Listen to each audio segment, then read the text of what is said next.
Iya, minasan, welcome again with Mr. K di sini. Oke, balik lagi sama pembahasan One Piece nih, Re. Ngomongin tentang Pulau Egghead, kita gak bisa melepaskan bagaimana nama Dragon masih tetap ke bawah saja. Padahal sepertinya untuk kemungkinan kedatangan pasukan revolusi sendiri ke Pulau Egghead kayaknya sudah tertutup rapat. Bagaimana enggak ya, sejauh ini aja satu-satunya aktivitas atau hal yang bisa dianggap berkaitan dengan pasukan revolusi ya cuman dari Kuma seorang. Sedangkan dengan hilangnya kesadaran Kuma dan dia yang pergi begitu saja dari markas pasukan revolusi. Apalagi kita tahu kan berita yang tersampaikan dari Dr. Vegapunk di saat-saat terakhirnya ya udah gak ada jalan akses ke sono, Re. Ya cuman informasi dari Dr. Vegapunk doang lah ya. Tapi kalau ngomongin tentang hubungan antara Dr. Vegapunk dan Dragon sendiri, keduanya bisa dikatakan memiliki hubungan yang unik. Mungkin jika dinilai atau dipandang sebelah mata, apa yang dilakukan oleh Dr. Vegapunk bisa dikategorikan sebagai pihak yang jahat ataupun buruk.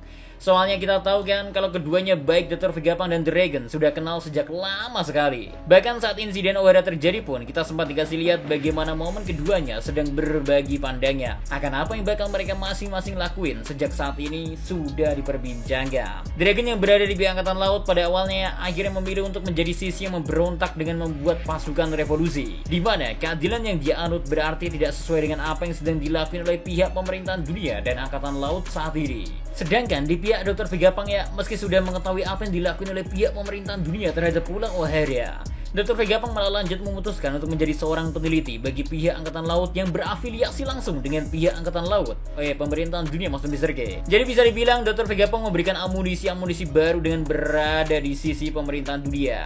Namun jika kita pikirkan kembali dengan cukup terbuka, sebenarnya apa yang dilakukan oleh keduanya ya gak jauh berbeda, Re. Baik Dragon dan Dr. Vegapunk mereka melanjutkan perjuangan di jalan mereka sendiri-sendiri. Dragon yang sudah merasa tak sesuai dengan cara pandang keadilannya sangat berbeda, akhirnya mutusin untuk keluar dan perlahan-lahan mulai membuat pasukan revolusi dan berperan aktif secara langsung membantu beberapa negeri yang memang membutuhkan bantuannya. Di sisi lain, Dr. Vegapunk yang cukup mendewakan ilmu pengetahuan dibanding segalanya, pada akhirnya dia memutuskan untuk bergabung dengan pihak angkatan laut karena dia sendiri tahu dana yang dibutuhkan untuk melakukan sebuah penelitian itu gak pernah sedikit.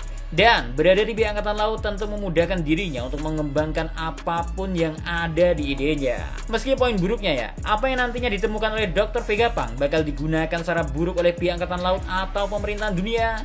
Contoh nyatanya ya, pembuatan senjata yang secara tak langsung mendukung peperangan. Hal yang mungkin tak disukai oleh Dr. Vegapunk ini ya, tapi dia memang harus berkontribusi dalam hal itu. Walau terasa sedikit bertentangan, sebenarnya kunci pilihan dari Dr. Vegapunk ada pada dirinya yang meneruskan penelitian dari para arkeolog Ohara, yang pada akhirnya membuat dirinya menjadi orang yang harus dimusnahkan pula oleh pihak pemerintahan dunia karena sudah dianggap sebagai ancaman yang nyata.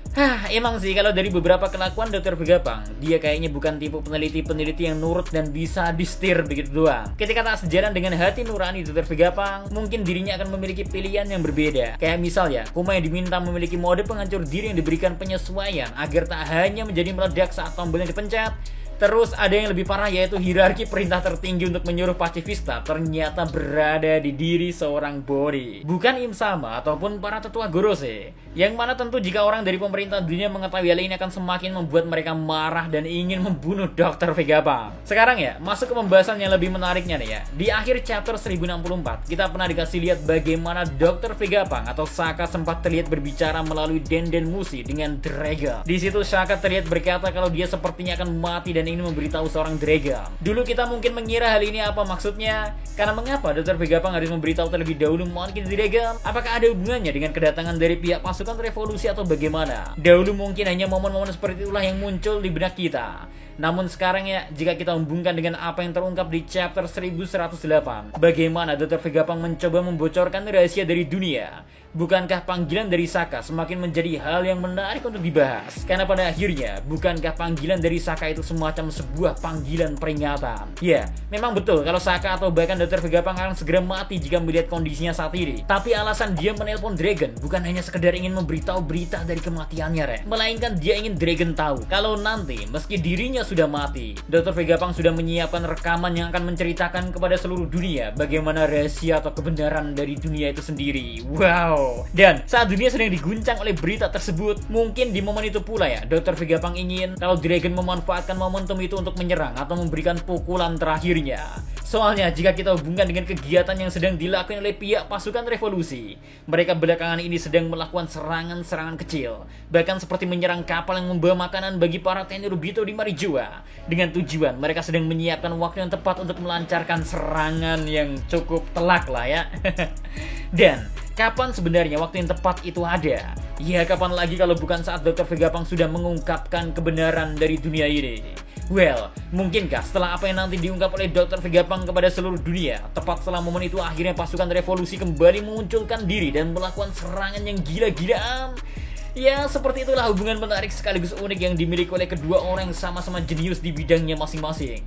Masih menarik untuk kita ikuti memang bakal seperti apa ke depannya cerita di Pulau Egghead ini. Karena nampaknya puncak dari serial One Piece sendiri ya, dan bahkan berita-berita atau informasi baru tentang Void Century atau tentang pemerintahan dunia itu sendiri akan segera terungkap. Dan informasi kayak gitu tentu akan menggembarkan semua orang. Karena lagi-lagi ya, cerita One Piece memang sepertinya sudah menuju akhir dari perjalanannya. Wow, gimana nih Rek, menurut kalian semua? Pokoknya segitu aja dulu buat konten kali ini ya. See you next time. Adi Sekarang Melo, stay safe everyone. Salam Animedia.